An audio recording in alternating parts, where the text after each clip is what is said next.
बिस्मिल्लाहिर्रहमानिर्रहीम। Online BSc physics lecture 17 आज हम स्टार्ट करने लगे हैं। कल हमने application of first law of thermodynamics किया था। तो application of first law of thermodynamics में हमने 4 एप्लीकेशन कर ली थी। 5वीं आखिरी एप्लीकेशन रह गई थी, वो हमने डिस्कस करनी थी। जो आखिरी एप्लीकेशन है फर्स्ट लॉ ऑफ थर्मोडायनामिक्स की, वो है फ्री एक्सपेंशन। यानी फ्री एक्सपेंशन में हम फर्स्ट लॉ ऑफ थर्मोडायनामिक्स को कैसे अप्लाई करेंगे। तो देखें, the gas is initially in only one side of the container and allow the gas to expand in the previous evacuated half. The weight cannot be raised in this process, so no work is done. The container is insulated, so process is adiabatic. Hence with W is equal 0 and Q is equal 0. कहने का ये मतलब है कि आपके सामने figure में आपको ये नज़र आ रहा है, ठीक है, कि कंटेनर है, इसके 2 पोर्शन है। आधे पोर्शन में गैस फिल है और आधे पोर्शन में से हमने गैस को एवैक्यूएट कर ली है। अब देखें, जैसे ही हम वाल ओपन करेंगे, ठीक है, दरमियान में वाल लगा हुआ है या स्टॉप कॉर्क लगा हुआ है, ठीक है, इसको हम ओपन करेंगे तो गैस दूसरे पोर्शन में फिल होना शुरू हो जाएगी। और इस पूरे सिस्टम को हमने बाहर से इंसुलेट भी किया हुआ है, यानी इसमें हीट ना इन हो सकती है और ना हीट आउट हो सकती है। इस लिहाज से देखें, Q भी 0 होगा और W भी 0 होगा। W क्यों 0 होगा? क्योंकि इसमें ना कोई पिस्टन रेज हो रहा है ना पिस्टन डाउन हो रहा है। तो इसका मतलब है कि वर्क डन भी क्या है? 0 है। तो इसमें 2 कंडीशन हमारे पास आ जाएंगी, एक वर्क डन 0 है और दूसरी हीट 0 है। अब इसको हम अप्लाई करते हैं फर्स्ट लॉ ऑफ थर्मोडायनामिक्स पे। देखिए, from first law of thermodynamics, change in internal energy is equal Q plus W। अब देखें, Q भी 0 है, W भी 0 है, तो दोनों वैल्यूज अगर हम पुट करते हैं तो Q की जगह भी 0 आ जाएगा और W की जगह भी 0 आ जाएगा। तो चेंज इन इंटरनल एनर्जी क्या आ जाएगी? 0 आ जाएगी। तो हम ये कह सकते हैं, the internal energy is not change during free expansion process because the temperature remain constant. तो यानी internal energy, change in internal energy वो 0 होगी ड्यूरिंग द फ्री एक्सपेंशन, क्योंकि टेम्परेचर इसमें क्या रहता है? कांस्टेंट रहता है। तो ये देखिए, हमने फ्री एक्सपेंशन को बहुत easily first law of thermodynamics के जरिए एक्सप्लेन कर दिया है कि फ्री एक्सपेंशन में चेंज इन इंटरनल एनर्जी 0 है। क्यों 0 है? क्योंकि इसमें टेम्परेचर क्या रहता है? कांस्टेंट रहता है। गैस वन पोर्शन से सेकंड पोर्शन में जस्ट शिफ्ट होती है। तो ये लास्ट एक छोटी सी एप्लीकेशन रहती थी कल के टॉपिक की। अब नेक्स्ट टॉपिक की तरफ चलते हैं।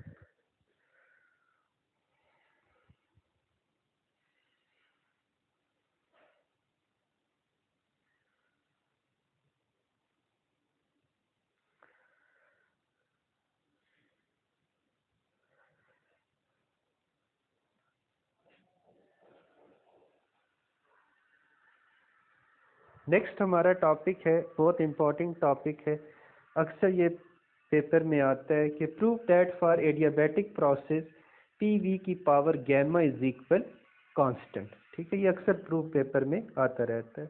तो मैथमेटिकली प्रूव है, इसको हम थोड़ा सा समझने की कोशिश करते हैं और फिर इस रिलेशन को हम क्या करते हैं? डिराइव करते हैं।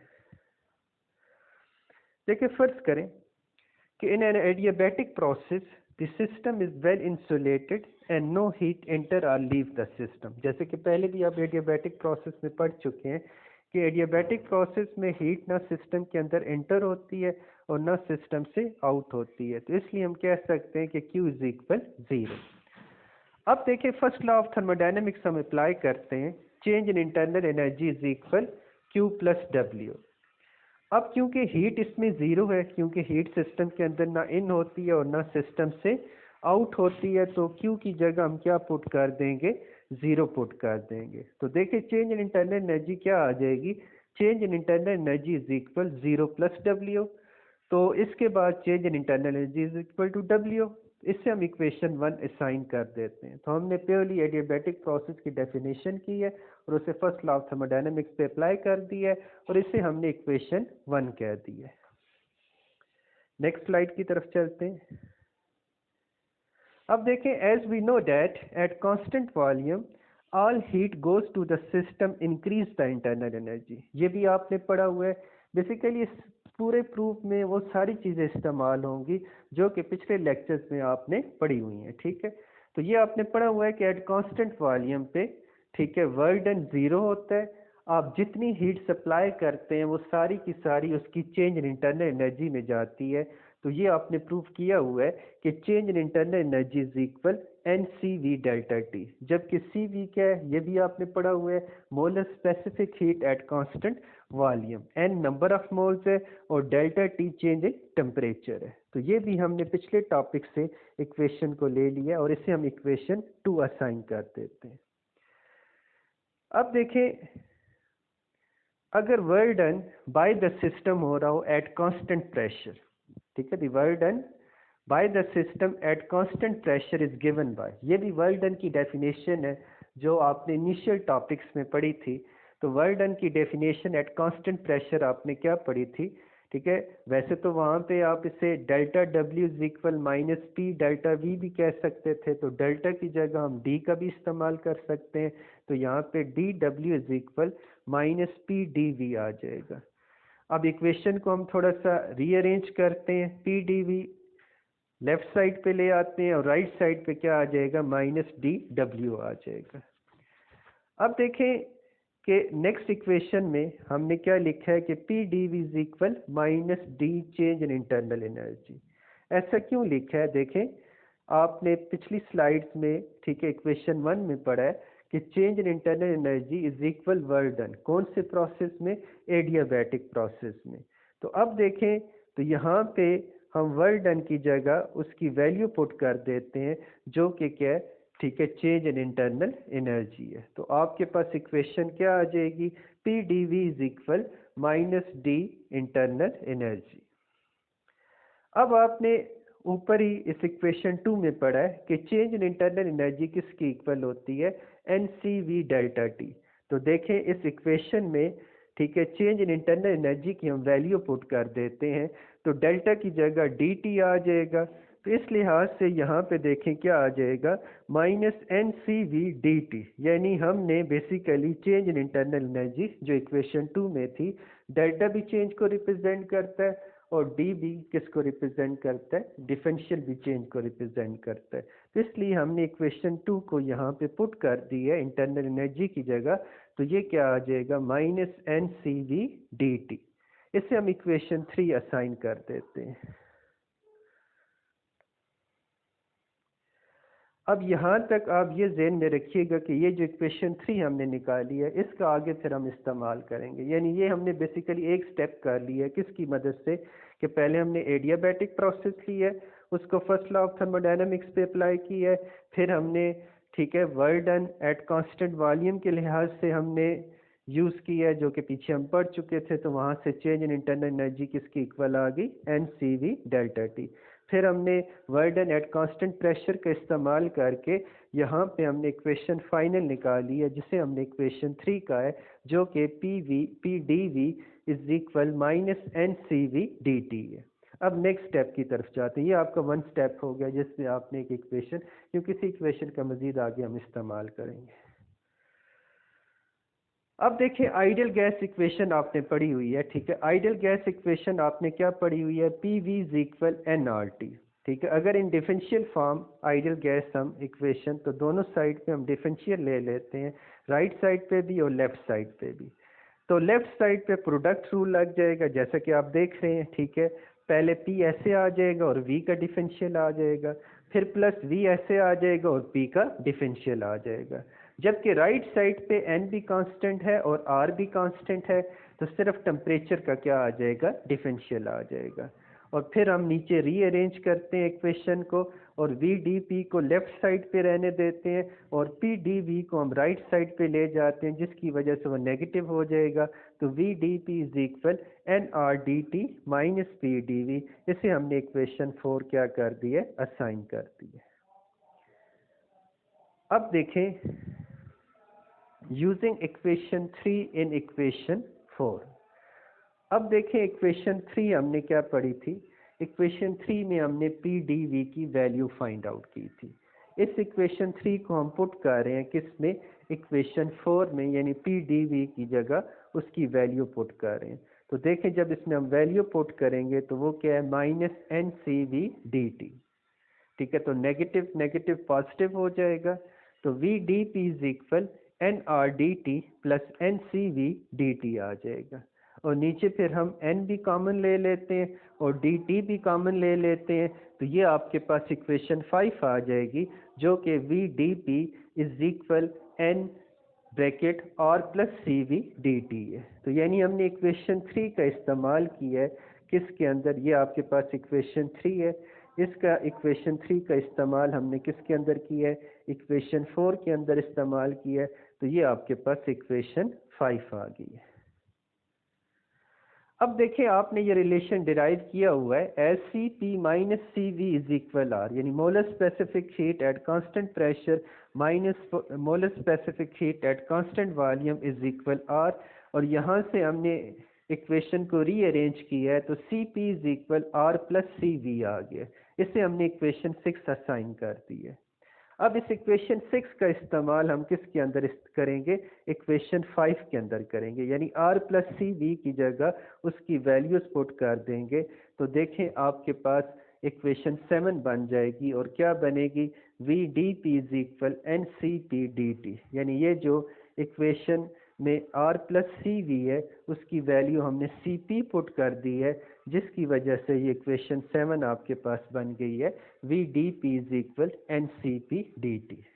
अब ये दूसरी मेन इक्वेशन आ गई। अगर आपको याद हो लेक्चर में तो मैंने कहा था कि इक्वेशन 3 मेन इक्वेशन है और उसके बाद हमने स्टेप्स करके इक्वेशन 7 निकाली है। अब इक्वेशन 3 और 7 को हम आपस में, ठीक है, मज़ीद सॉल्व करेंगे। कैसे सॉल्व करेंगे, डिवाइडिंग इक्वेशन 7 बाय इक्वेशन 3। तो ये इक्वेशन 3 हमने पीछे निकाली थी, ये वाली, ठीक है, और अब हमने क्या निकाली है, इक्वेशन 7 निकाली है। अब डिवाइडिंग इक्वेशन 7 बाय इक्वेशन 3, तो देखें लेफ्ट साइड से डिवाइड हो जाएगी और राइट साइड से डिवाइड हो जाएगी। तो V D P divided by P D V is equal n C P d T divided by minus N C V D T. अब देखें इसमें n और n, मोल और मोल कैंसिल हो जाएंगे, dt और dt कैंसिल हो जाएगा, तो आपके पास इक्वेशन 8 बन जाएगी, जो कि ये है आपके पास V D P divided by P D V is equal C P divided by minus C V, और इसे हम इक्वेशन 8 कह देते हैं। अब देखें आपने डेफिनेशन पढ़ी हुई है गैमा फैक्टर की। गैमा फैक्टर की आपने क्या डेफिनेशन पढ़ी हुई है, ratio of molar specific heat at constant pressure to the molar specific heat at constant volume. ठीक है, तो देखें इक्वेशन 8 में आपके पास C P by C V आ रहा है, तो इसकी जगह हम ये जो अभी मैंने रिलेशन डिफाइन किया है, ठीक है, इसका हम इस्तेमाल करेंगे, तो ये माइनस गैमा वहाँ पे आ जाएगा। तो इक्वेशन 8 आपके पास इस फॉर्म में आ जाएगी, V D P divided by P D V is equal minus gamma. तो ये आपके पास फर्स्ट ऑर्डर डिफरेंशियल इक्वेशन है। तो फर्स्ट ऑर्डर डिफरेंशियल इक्वेशन में हम सेपरेशन मेथड लगाते हैं, यानी डी पी डिफरेंशियल है तो उसके लिहाज से पी इस साइड पे डिवाइड हो जाएगा और डी वी डिफरेंशियल दूसरी साइड पे चला जाएगा और वी उससे डिवाइड हो जाएगा। तो ये हमने separation method first order differential equation पे अप्लाई कर दी है। अब इसको हम इंटीग्रेट करते हैं between initial limit and final limit. तो देखिए स्क्रीन पे आपको नज़र आ रहा है, ठीक है, integration P I to P F d P by P, यानी इनिशियल लिमिट पी आई है जब वॉल्यूम वी आई है, फाइनल लिमिट प्रेशर की पी एफ है जब वॉल्यूम वी एफ है, तो ये डी वी बाई वी आ जाएगा। तो ये आपको पता है integration natural log of P हो जाएगा, पी आई पी एफ, और minus gamma natural log of V हो जाएगा, we I to V F हो जाएगा। तो final limit minus initial limit हो जाएगी, natural log of P F minus P I is equal minus gamma natural log of V F minus V I हो जाएगा। अब देखें हम नेचुरल लॉग की प्रॉपर्टी इस्तेमाल करेंगे, ठीक है, तो ये आ जाएगा natural log of P F divided by P I minus gamma natural log of V F divided by V I हो जाएगा। तो आगे फिर हम गैमा की नेचुरल लॉग की प्रॉपर्टी इस्तेमाल करेंगे तो जो गैमा मल्टीप्लाई हो रहा है ये पावर्स में चला जाएगा, तो log V F divided by V I whole power क्या आ जाएगी, माइनस गैमा आ जाएगी। अब दोनों साइड पे लॉग है तो देखें एंटी लॉग ले लेंगे तो आपके पास इक्वेशन क्या आ जाएगी, P F divided by P I is equal V F divided by V I whole power minus gamma. अब पावर माइनस गैम है तो हम इसका रेसिप्रोकल ले लेते हैं, तो ये क्या आ जाएगा, P F divided by P I is equal V I divided by V F whole power gamma. तो ये रेसिप्रोकल ले लिए तो गैमा की पावर क्या हो गई है, पॉजिटिव हो गई है। अब इन पावर्स को हम दोनों नोमिनेटर और डिनोमिनेटर पे अलग-अलग ले लेते हैं, तो देखें इक्वेशन क्या आ जाएगी, P F divided by P I is equal V I की पावर गैमा और वी एफ की पावर गैमा। तो पी आई और वी एफ की पावर गैमा को हम क्रॉस मल्टीप्लिकेशन कर देते हैं, तो इक्वेशन क्या बन जाएगी, पी आई वी आई की power gamma is equal P F V F की पावर गैमा। तो इस इक्वेशन को अगर हम जनरलाइज करें तो हम ये लिख सकते हैं, we can write above equation as P V की power gamma is equal constant. तो देखें ये थोड़ा सा है टेक्निकल टॉपिक है, मैथमेटिकली है, लेकिन आप इक्वेशन 3 तक इसे एक स्टेप की सूरत में याद रखें और फिर इक्वेशन 7 तक आप इसे दूसरे स्टेप की सूरत में याद रखें और फिर इन दोनों इक्वेशन को डिवाइड करके आप इजीली इसको क्या कर सकते हैं, सॉल्व कर सकते हैं। तो हमने ये एडियाबैटिक प्रोसेस को लेके ये डिराइव कर दिया है कि पी वी की power gamma is equal constant. तो यहाँ पे हम लेक्चर एंड होता है। कल नेक्स्ट लेक्चर में इसी से रिलेटेड मज़ीद एक छोटा सा डेरिवेशन है, एप्लीकेशन टाइप है, तो वो हम फिर नेक्स्ट लेक्चर में डिस्कस करेंगे।